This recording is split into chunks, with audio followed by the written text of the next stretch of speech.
tunamtii. Haleluya. Tunajifunza neno ambalo Bwana alinipatia usiku wa leo. Nilikuwa nahangaika. Mwanamke kutengenezwa kuwa chombo cha utukufu. Ndio kichwa cha ujumbe wetu. Mwanamke, Mungu anaenda kukutengeneza kwa wiki hii ili uwe chombo cha utukufu. Bwana anaenda kukutengeneza. Kuna matengenezo makubwa, kuna marekebisho makubwa katika wiki hii. Andaa moyo wako, kwa sababu nia ya Mungu, mawazo ya Mungu ni mazuri kwako. Alimwambia Yeremia, ninakuwazia mema, mawazo ninayokuwazia ni ya amani. Bwana anaenda kukutengeneza mwanamke, anaenda kukutia nguvu, anaenda kukuwezesha, anaenda kukupatia utukufu mpya, anaenda kukupatia heshima mpya, anaenda kukupigania. Sema amina kubwa. Acha tufungue na andiko letu la kitabu cha Petro wa kwanza sura 5 mstari wa 10. Naomba wamama ambao mnakuja na mabiblia, Petro wa kwanza sura 5 mstari wa 10, Biblia inasema, na Mungu wa neema yote aliyewaita kuingia katika utukufu wake wa milele katika Kristo, mkiisha kuteswa kwa muda kidogo, yeye mwenyewe atawatengeneza na kuwadhibitisha na kuwatia nguvu. Uweza una yeye hata milele na milele. Amen. Acha nirudilie somo tena. Nataka ufuatane na jinsi niko nasoma ili uelewe kile ambacho Roho Mtakatifu anaambia makanisa. Biblia inasema aliye na sikio na asikie. Tuna neno la faraja jioni ya leo. Na Mungu wa neema yote aliyewaita kuingia katika utukufu wake wa milele katika Kristo, mkiisha kuteswa, kuna mateso kwa muda kidogo, yeye mwenyewe atawatengeneza na kuwadhibitisha na kuwatia nguvu. Uweza una yeye hata milele na milele. Amen. Amen. Watu wa Mungu, huyu ndio ujumbe wa jioni ya leo.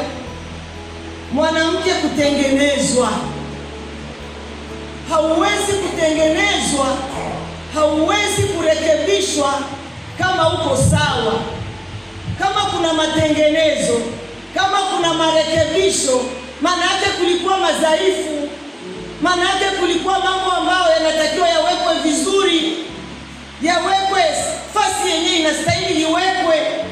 Na Roho Mtakatifu ananiletea ujumbe wa kutengenezwa. Tutatengenezwa ndani ya mioyo yetu, lakini tutatengenezwa ndani ya kanisa la Mungu, na tutatengenezwa ndani ya ndoa zetu. Jina la Bwana libarikiwe. Amen. Ndani ya kanisa, ndani ya mioyo yetu, na ndani ya ndoa zetu. Watu wa Mungu, Mungu anapotaka kukutengeneza, hakutengeneze kama unavyotaka wewe. Hakutengeneze kama wanavyotaka wengine wewe uwe. Mungu anapotaka kukutengeneza, anakutengeneza kama Mungu anavyotaka yeye. Amen. Wewe unalinganishwa na udongo mikononi mwa mfinyanzi. Hii ni wiki ya kufinyangwa. Amina. Wiki ya kurekebishwa. Amen. Na acha nikwambie wazi, tusiwe wasikilizaji wa neno, lakini tuwe watendaji. Uwe tayari kurekebishwa, uwe tayari kutengenezwa, kwa sababu njia hii tunayoiendea kutengenezwa inatupeleka kuingia katika utukufu. Sema amina kubwa. Amen. Kwa hiyo Mungu hakutengenezi kama unavyotaka wewe. Amina, jitakia nikuwe hivi na Mungu ananipeleka hivi. Wewe ni udongo. Udongo hauna sauti kwa yule aliyemuumba. Acha tukubali tufinyangwe, tutengenezwe, tusahihishwe na Bwana. Nisikilize mtu wa Mungu. Utukufu ni nini? Tunapojifunza kwamba Mungu anataka kutufanya chombo cha utukufu. Utukufu ni nini? Utukufu ni heshima kubwa ambao Mungu ameiandaa kukufunika nayo. Baada ya machozi, baada ya kudharauliwa, baada ya kuvunjika moyo, baada ya kujiona wewe haufai, kuna matengenezo, kuna kuinuliwa, kuna utukufu ambao Mungu anataka kuleta ndani ya familia yako. Bwana aliniambia kuna watu waliovunjika moyo hapa katikati, kuna watu wamefadhaika. Sasa kuna utukufu unaandaliwa. Utukufu ni heshima kubwa ambao Bwana anaiandaa ailete maishani mwako.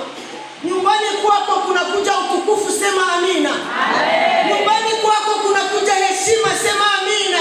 Amen. Maishani mwako kuna jambo kubwa ambao Bwana analileta la kukupanguza machozi na kukuondolea aibu, sema haleluya. Utukufu ni nini? Usikilize mtu wa Mungu, ni lazima ujue kusudi la Mungu katika maisha yako. Mungu anakupatia utukufu kwa kusudi lake, kwa kusudi ili wewe umtumikie. Ndio maana anaachilia utukufu. Kwa wiki hii kuna utukufu. Kwa wiki hii jipe moyo. Kwa wiki hii acha kufadhaika, acha kulia, panguza machozi. Ni lazima ujue kusudi la Mungu katika maisha yako. Kusudi la Mungu ni nini? Kusudi la Mungu ni kiini cha wewe kuumbwa kwako. Kiini cha wewe kuumbwa kwako. Kwa nini uliumbwa? Ulikujaje hapa duniani? Kwa nini uko hapa duniani? Usipojua kusudi la Mungu maishani mwako, maana yake haujaanza kuishi. Kama hujui kusudi la Mungu, kama hujui chenye Mungu alikuletea duniani, maana yake haujaanza kuishi. Utaanza kuishi utakapojua kwamba mimi Elizabeth nilitumwa na kusudi la Mungu, nilikuja kumisheni ya Mungu, nimfanyie Mungu kazi. Mama yetu anatuambia amezaa watoto 9. Hilo ni kusudi la Mungu. Bwana alimtuma alipokuja duniani kwamba utazaa watoto, lakini utanitumikia na utatumikia familia yako. Ni lazima uende kwenye ratiba ya Mungu. Bwana anapotaka kukuinua, anapotaka kukuheshimu, ni lazima macho yako ya roho yaanze kuona kusudi la Mungu katika maisha yako. Kwa nini unaishi duniani? Kwa nini hauko tu kwa bahati mbaya? Haukuletwa tu kwa bahati mbaya kwamba uko tu. Hapana. Jina la Bwana libarikiwe. Tuone mama ambaye hakukubali kukaa mahali ambapo shetani alimweka. Hangeweza kukubali. Alikataa kabisa. Tusome kitabu cha Rusi sura ya kwanza. Rusi sura ya kwanza mstari wa 8 hadi 16. Tunasoma kwa jina la Yesu. Naomba wamama wanasaidia kusoma tafadhali. Rusi sura ya kwanza mstari wa 8 hadi 17. Tuone mwanamke ambaye Mungu alimtengenezea utukufu. Haijalishi alikuwa anatokea wapi, haijalishi alikuwa katika kabila gani. Wapendwa, naomba ruhusa nishuke hapo chini. Wakalia wakamwambia, la sivyo, lakini tutarudi pamoja nawe kwa watu wako. Ndiyo. Naye Naomi akasema, enyi wanangu, mrejee, kwani kufuatana na mimi. Je, mimi ninao watoto wa kiume tena tumboni mwangu, hata wawe waume zenu? Enyi wanangu, mrejee, nendeni zenu, kwa kuwa mimi ni mzee, siwezi kupata mume tena. Kama ningesema natumaini kama ningepata mume hata usiku huu na kuzaa watoto wa kiume, je, mungesubiri hata watakapokuwa watu wazima? Mungejizuia msiwe na waume? La sivyo, wanangu, maana ni vigumu kwangu kuliko kwenu, kwa sababu mkono wa Bwana umetoka juu yangu. Nao wakapaza sauti zao wakalia tena, na Orpa akambusu mkwewe, lakini Rutu akaambatana naye akasema, tazama, shemeji yako amerejea kwa watu wake na kwa Mungu wake. Basi rejee wewe umfuate shemeji ajili yako. Naye Rutu kutengenezwa kuwa chombo cha thamani, chombo cha utukufu, kutengenezwa. Hii ni habari ya Rusi na Naomi. Huyu Elimeleki alitoka katika nchi ya Bethlehemu bila kumshirikisha Mungu, akaenda Moabu. Alipofika huko Moabu ni nyumba ya mizimu. Moabu ilikuwa nyumba ya mapepo. Moabu ni kizazi cha laana. Ukumbuke habari ya Lutu alipokimbia Sodoma na Gomora ilipoungua. Lutu akakimbia na watoto wake. Watoto wake wakamnywesha pombe baba yao, wakazaa na baba yao. Kile kizazi ndio cha Wamoabu, kizazi cha laana. Huyu Elimeleki akatoka Bethlehem kwenye nyumba ya ahadi, nyumba ya mikate. Kumbuka Bethlehemu ilikuwa na ahadi ya ukombozi kwenye kitabu cha Mika kwamba ewe Bethlehemu uliye mdogo utamzaa mkombozi. Bethlehemu ilikuwa na ahadi ya ukombozi. Hata kama kulikuwa njaa, hata kama kulikuwa matatizo, lakini bado kuna ahadi ya ukombozi. Jina la Bwana. Amen. Kanisani kwako, hata kama kunaweza kutokea chochote, nyumbani kwako, hata kama kunaweza kutokea chochote tatizo, lakini ni kwako. Acha kutangatanga huko kwenye unaenda kwa hizo madhabahu zingine hizo, utaenda kupoteza uhai, utapoteza uzima, utapoteza network ya kiti chako cha enzi. Bwana tusaidie sana. Amen. Kutoka mahali ambapo Bwana alikuweka unaenda mahali pengine ni kupoteza sauti ya Mungu. Unajua Mungu hakumuuliza Adamu ulifanya nini kwanza. Alimuuliza uko wapi? Position. Kwenye Mungu alikuweka Mama Guti, kwenye Mungu alikuweka Elizabeth, kwenye Mungu alikuweka ndio anataka akukute hapo. Mchungaji wangu Kuzenza, kwenye Mungu amekuweka nafasi, position yako. Habakuki anaongea neno lizuri kwamba nitasimama kwa zamu yangu. Amen. Sema amina. Kipindi hiki cha uharibifu, kipindi hiki cha manabii wa uongo, watu wako wanakimbizana na miujiza, wanapoteza nafasi ambayo Mungu aliwaweka. Ndivyo alivyokuwa Elimeleki, akapoteza nafasi yake na akaenda, watoto wake wakaenda kuoana na Wamoabu ambao Mungu hakutaka waoane. Watu wa Mungu, kule Moabu kulikuwa roho ya mauti.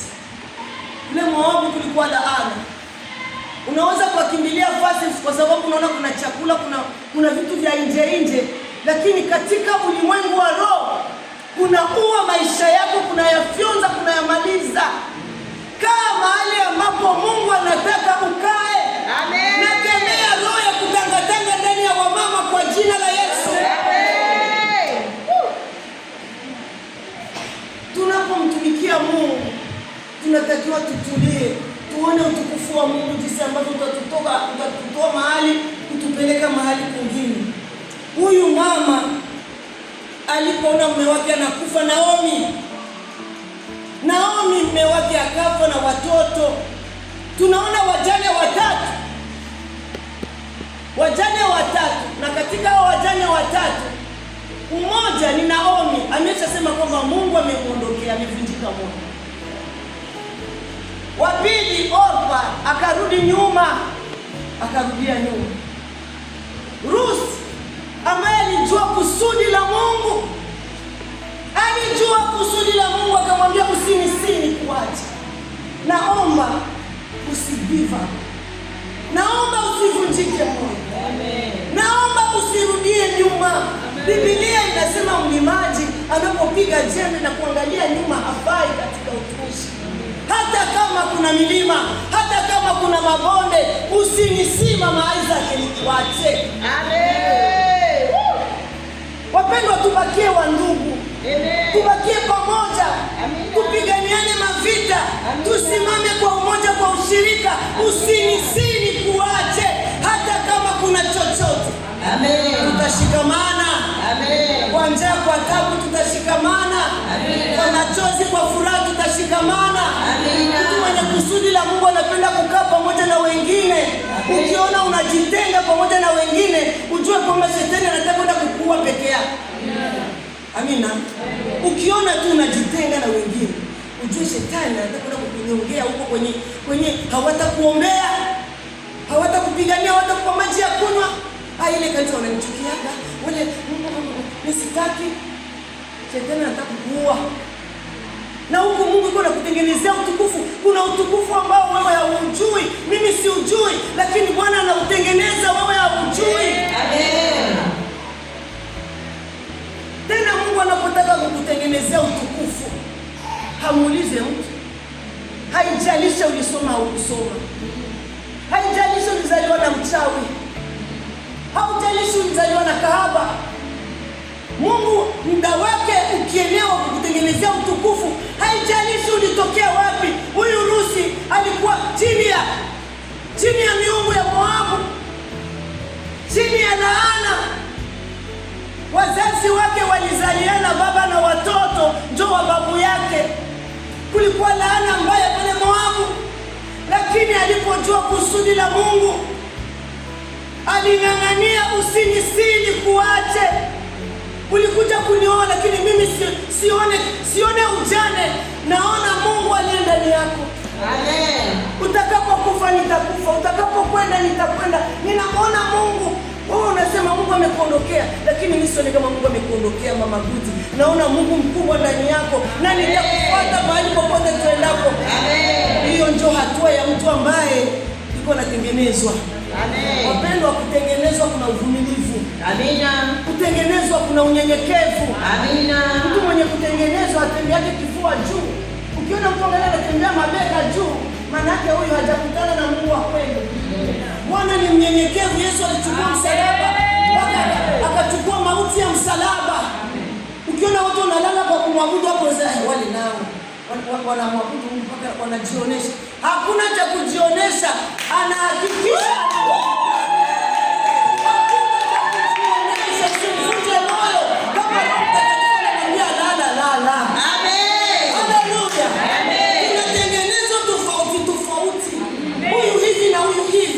Kuna mwingine anaweza kutengenezwa kukwambia toa sadaka. Peleka sadaka, nitakutemili. Bwana jaribu kubwa, siku zinaishi. Kubwa sana. Kubwa. Sisi nianzie wapi? Kubwa. Bwana kaniambia hivi, nilikuwa natokea kwa mtoto. Bwana kaniambia hivi, nitoweza nimpatie mtu sadaka, mwenyewe aliniuliza sana. Na haiko ataka na kwa kujumbura. Wakati nilifiwa akacheka akachekelea. Wapendwa, kama mwenzako yuko anapitia kipindi kizito, muombee. Acha kumzihaki, kwa sababu Mungu wake anamwandalia mema. Amen. Kesho utashangaa, utauliza huyu ni yeye wala sio yeye. Amina. Ile anakuaga na nishanga. Wakati nilifiwa nilikuwa kama vile nguo zinanitoka hivi, na aibika. Akacheka, nikaumia. Kwa nini anacheka? Tena ni mtumishi mwenzangu. Anaenda hapa anaongea, anaenda hajui kuchunguza huyo. Anaendelea kuhubiri. Sasa tutaona wale watoto wote wanawake hawapendi kuchunguza, maana yake anasema maneno. Mpaka anasema Mungu wangu. Huyo ndio Mungu akaniambia sasa kupitia hili jaribu mtumie pesa. Kama unataka nisamee mtoto wako hapa, utumie pesa yule mama mwenyewe ili kusaidia. Wapendwa, tunapotengenezwa kuna njia nyingi. Huyu hivi na huyu. Amina. Amen. Tumia pesa akafurahi. Mama, unanikumbuka? Na wala sikumwambia kitu chochote. Basi. Tarehe 22 ya mwezi wa 6 hapa juzi. Kidogo alikuwa afunge miaka 26. Na Bili, nitekee kati ya Satani. Nitacheka muulize. Baba yako na mama yako wako wapi? Na baba wangu alifariki na mama yake lakini alishwa Mungu. Mama yako ni mtumishi ni pasta na misionari. Ile kisha akasimamisha kisa akatoka kwanza nje. Naomba dakika 10. Usikilie mara nyingi. Akarudi. tukapiga kumeza fulani na fulani, no gift, you are free. Jina la Bwana hamuhukumi na kuvua vazi la hukumu ambalo tulikuwa tumekuvika, tunakuweka huru. Wapendwa, kifungo cha miaka 28 ndio mwenyewe nachiaka ile nyumba, mimi nakuja, ndio mwenyewe nasimamia katika. Watu wa Mungu, tunatengenezwa kutoka utukufu hadi utukufu. Amen. Jaribu likikutokea usiliogope. Uwe jasiri, umjue Mungu wako kwamba ni mwaminifu. Amen. Huyu Ruth alikuwa ndani ya kusudi la Mungu. Anaachishwa, anarudishwa nyuma, anasema siwezi kurudi nyuma. Nitamfuata Mungu wako. Ruth alikuwa anaona Kristo ambaye atazaliwa kwa viuno vyake. Amen. Ruth alikuwa anaona Boazi wake yuko. Amen. Lazima ukiwa ndani ya kusudi la Mungu uwe na jicho la roho la kuanza kukiri ushindi. Kuanza kukiri ushindi. Tatizo ni kwa sababu shetani anakuinika kichwa na wewe unakubali kuinama. Tunaenda kutengenezwa. Tunaenda kupewa utukufu mpya.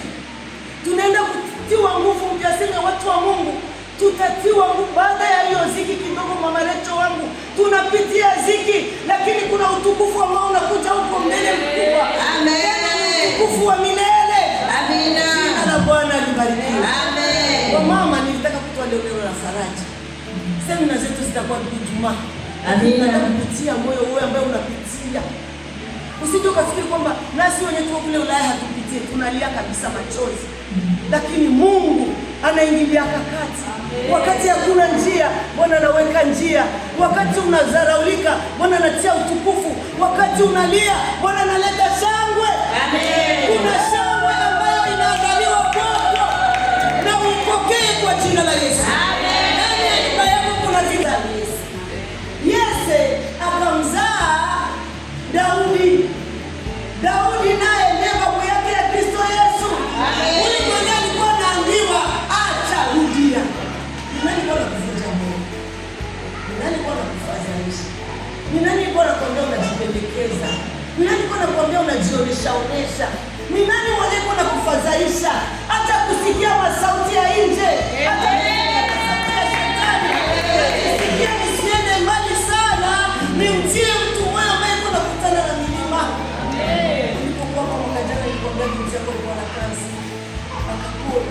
Amen. Bwana yuko ananifanyia vitu vingi na shindwa. Simuelewi. Wanaenda kukagua na kutana hana tena. Amen. Amen. Na walikuwa wanasema watamshinda hapa wote kutoka ndani. Waisha una mstari ile ya kazi. Kwenda kumwombea mchungaji kwa kwenda. Alikuwa anamwombea kila siku baba. Kwenda kukagua na kutana hana. Wanasema ulikunywa dawa ya sababu baba ananiomba ni mchungaji anatembea. Wewe baba yako ndio kuombea huna kazi. Amen. Amen. Kwa Bwana anatutengeneza. Anatutengeneza katika kuanza kuonjesha uko sura 4 mstari wa Mungu wa sura 4 mstari wa 18.